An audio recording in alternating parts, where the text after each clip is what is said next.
सच्ची सच्ची बताइएगा, एक नई गाड़ी कितने दिनों तक आपको परम सुख देती है?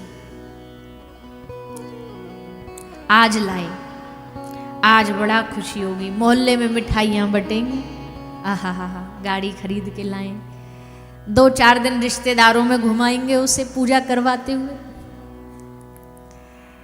सुख देगी, 15 दिन देगी, 1 महीना देगी, और कितने दिन देगी?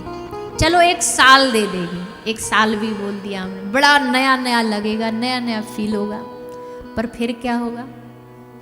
क्या वही गाड़ी 10 साल तक के लिए लगातार एक जैसा सुख दे सकती है? बोलिए ना। लगातार 10 साल बाद तो जर्जर हो जाएगी, फिर वही लगेगी कबाड़ा है। 10 साल पहले जो एकदम चमचमाती भई आई थी, ब्रांडेड न्यू, अब वो कबाड़ा लगेगी। मतलब सतत सुख नहीं है। यहाँ संसार की जो प्रोडक्ट होते हैं, जो प्रॉपर्टी होती है, वो सतत सुख नहीं है, ऐसे चढ़ता बढ़ता उतरता घटता रहता है।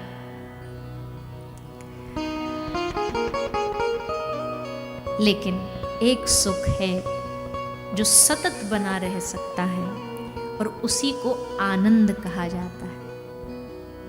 और वो आनंद भैया, वो आनंद संसार की वस्तुओं से ज्यादा भगवान की भक्ति में प्राप्त होता है, सेवा में प्राप्त होता है। जो लोग भगवान की सेवा करते हैं, जो गौ की सेवा करते हैं, जो संतों की सेवा करते हैं, आप उनसे पूछो कैसा होता आनंद?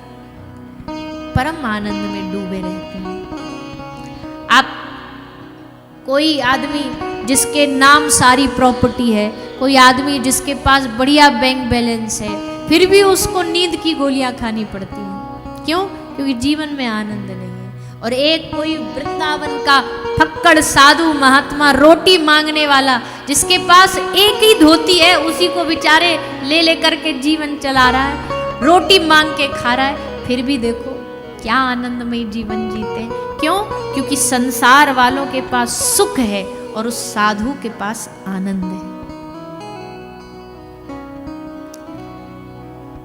एक बड़ी साधारण सी बात हम बोलते हैं कई बार कि भैया देखो, हर चीज, हर शब्द का उल्टा होता है। सुख का उल्टा क्या होता है?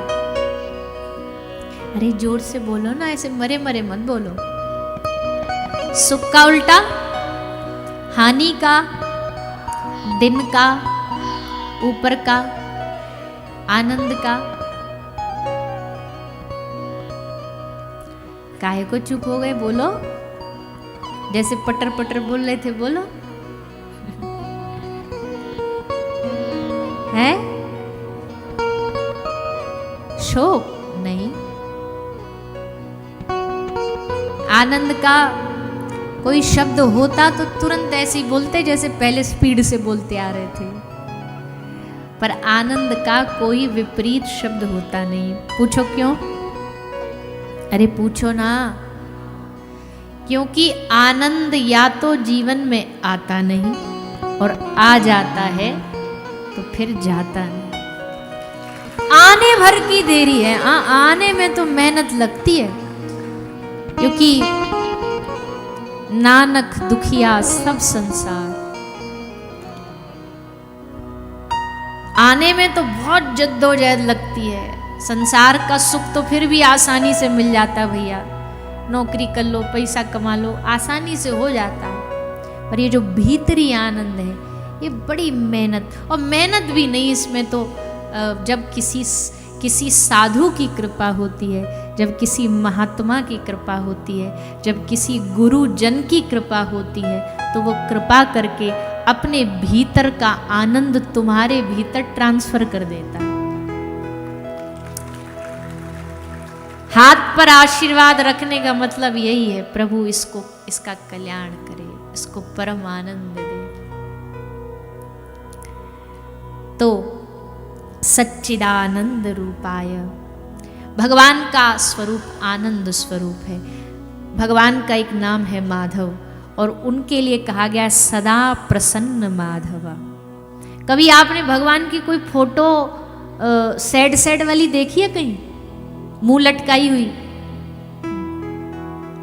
बताइए, नहीं देखी ना। ठाकुर जी जब भी अजी और तो और महाभारत का युद्ध चल रहा है और ये आदमी वहां खड़ा होके मुस्कुराते हुए भगवत गीता के 18 अध्याय सुना रहा है किसी में इतनी ताकत? एक भागवत का ही प्रसंग है, जरासंध। जरासंध मथुरा पर 17 बार आक्रमण करता है। 17 बार भगवान उसे हरा के उल्टा भगा देते हैं। 18वीं बार वो कालियवन को लेकर के आया। कालियवन एक दैत्य था, उसको साथ लेके आया। बोला भाई तू चल हमारे साथ पार्टनरशिप कर लेते, तभी ये कृष्ण हारेगा। कालियवन ने कहा कि मुझे कम से कम उसका परिचय तो दे दो, मैंने तो कभी उसे देखा नहीं, तो उस युद्ध भूमि में उसको पहचानूंगा कैसे कि कौन है कृष्ण। तो जरासंध ने भी मुस्कुराते हुए जवाब दिया। दुश्मन था, शत्रु था, पर वो भी कृष्ण के गुण जानता है। कालियवन को कृष्ण की पहचान बता रहा है जरासंध। क्या कहता है? बोले उस युद्ध भूमि में जो सबसे कमाल का मुस्कुरा रहा हो, समझ लेना वही कृष्ण है। सबसे बढ़िया जो मुस्कुरा रहा होगा, जिसकी चेहरे की हंसी सबसे गजब की होगी। तो कालियवन ने पूछा मुस्कुरा तो कोई भी सकता है, इसमें कौन सी बड़ी बात है? जरासंध ने कहा कि खुशी खुशी में तो हर कोई मुस्कुरा सकता है, पर जब सर पर युद्ध के बादल मंडरा रहे हो, पूरा मथुरा घिरा पड़ा हो, उस समय भी अगर कोई युद्ध भूमि में खड़ा होकर मुस्कुरा सकता तो केवल कृष्ण। ऐसे हमारे ठाकुर जी हैं, सदा प्रसन्न माधव, इसलिए वो आनंद स्वरूप।